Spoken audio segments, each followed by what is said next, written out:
Hi everyone, I just wanted to share this article from the Times. Calls for an inquiry into PPE contract.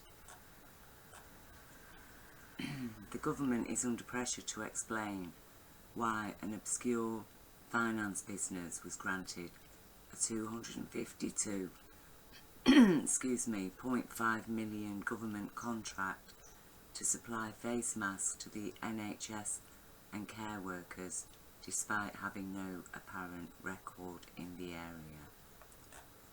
And apparently it was a company called Ianda, and it's owned by a company based in a tax haven, and its directors have a checkered trading history. So who knows what that means. It describes itself as an investment firm focused on currency, trading, offshore property, private equity and trade finance. The Department of Health and Social Care yesterday declined to reveal details of the contract or tendering process, or whether a government advisor on Ianda's board had any role in securing the deal. Neither the government nor Ianda would say how many masks were supplied, but Ianda said that the contracts had been successfully fulfilled and that proper procurement processes had been followed. It said that it had a network of trading counterparties globally through which it could secure PPE, and that it paid tax in the UK. So basically the government's just declining to answer any of the questions, because obviously they cannot just simply say no, no, no and no. And so therefore we can only assume that the answers to all the questions that are asked in this article, and I'll leave you the link so you can read it in full for yourself, we have to assume that actually the answers are yes. This is insider trading in order to steal public funds, 252.5 million. And this commenter here basically sums it up in a nutshell.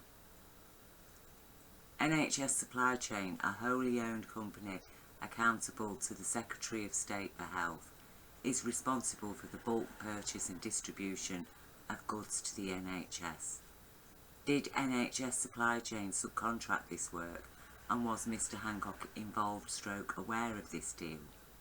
This stinks of something wrong going on at the heart of government. Most companies, even with expenditure levels of 1% of NHS supply chain, will have a procurement policy and will require potential suppliers to meet certain criteria and have a track record in the sector to have any chance of becoming a preferred supplier. Because when you're awarding contracts for things like the NHS, it is really similar to a job interview, because a company has come forward to do a job of work for the government. So therefore, well, are you a medical supplier? What track record do you have in medical supplies? Are you a trustworthy company? Are you a British-based company? Apparently, it doesn't matter. It's all gone to a tax haven. Oh, apparently they pay some tax in Britain. What? Through the workers, the workforce in Britain?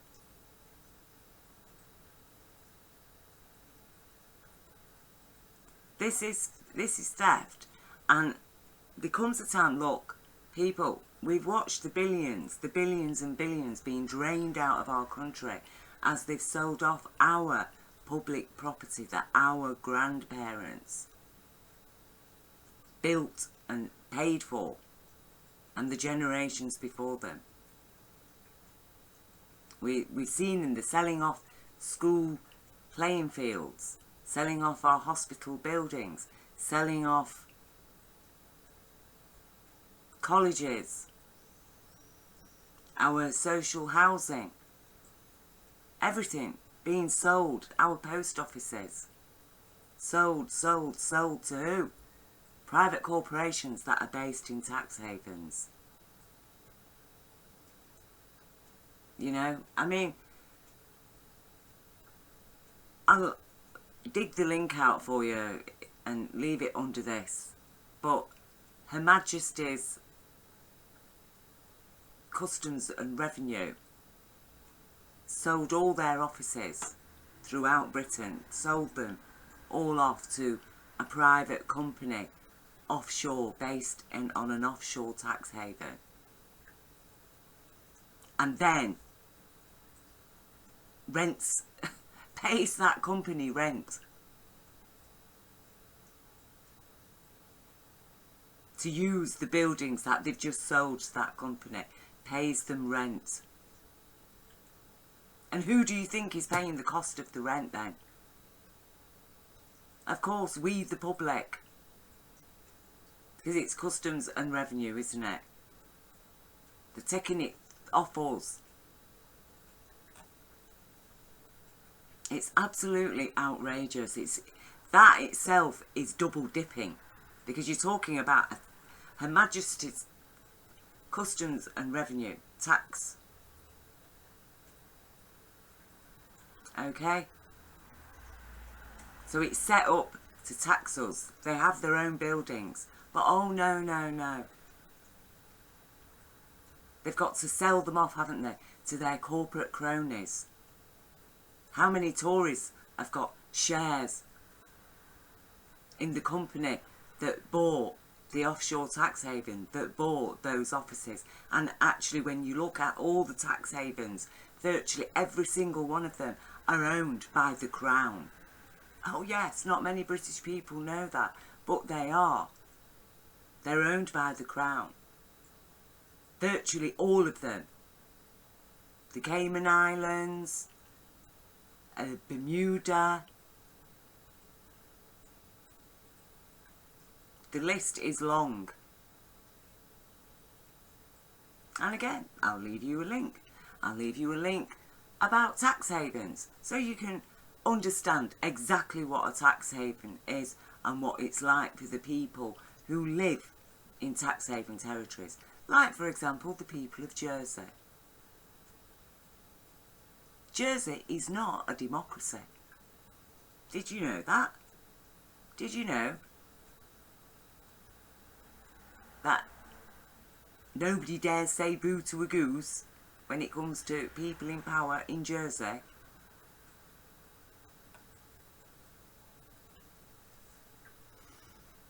You need to check the links under this video and get with reality. Okay, because look, reality in this present system, in this world, is about money, isn't it? Let's face it. Money may as well be our lifeblood, because you cut it off and you see what happens. People die where there's no money, when you're starving hospitals of money, when you're starving people of money.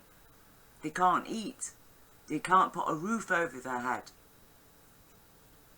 there's no healthcare available, they can't get an education, they can't get training, they can't get a job, they can't find hope.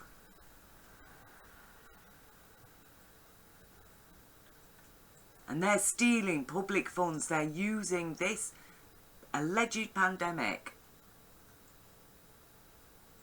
which in reality, actually, it's a new strain of flu, and it's a peak flu season that we've just been through. And we're now at the tail end of. And they've used a lockdown to kill people. People have died directly through the lockdown.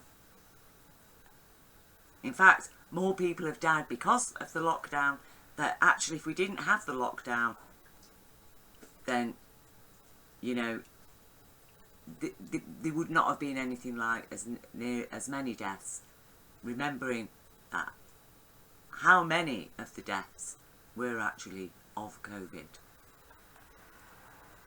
They're spinning us a lie, they're abusing their powers, they're controlling us, they're stealing off us, They've, under cover of this pandemic, they've given them all selves a huge, massive bailout and a few paltry pounds to the average household that's been, many of them lost jobs, people lost their businesses,